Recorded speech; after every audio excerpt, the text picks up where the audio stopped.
Triangles. Let's go over the basic types of triangles.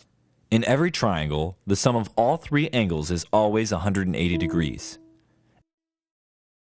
An isosceles triangle is a triangle with two equal sides.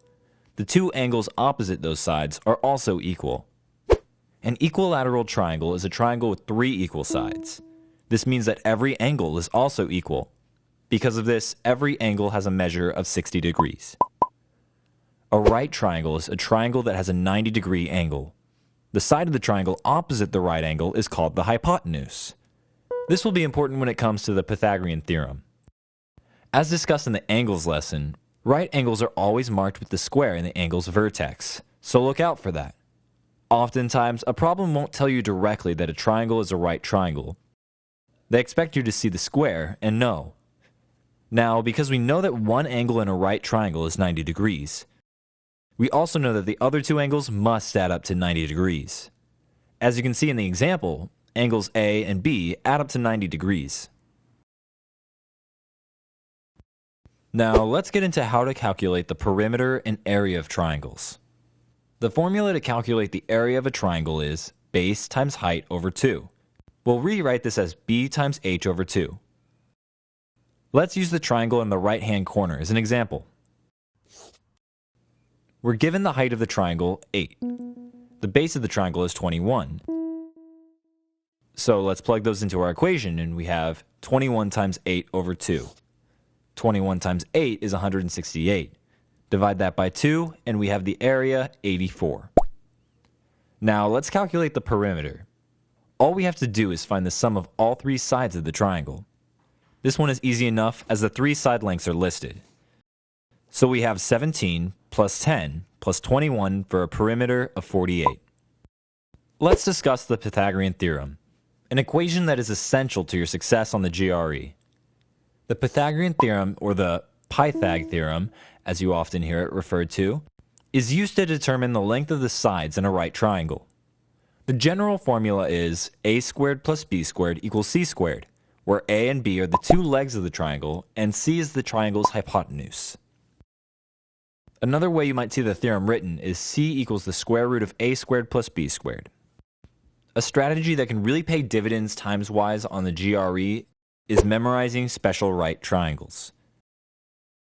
Doing so will allow you to bypass the Pythag theorem on certain questions and can end up being the difference between getting the last 5 or so questions on the test. So take some time to review and memorize these special right triangles. A right triangle that has equal legs, in this case x and x, will always have a hypotenuse of x root 2. So, for example, if a right triangle has legs that both measure 2, then the triangle's hypotenuse will be 2 root 2.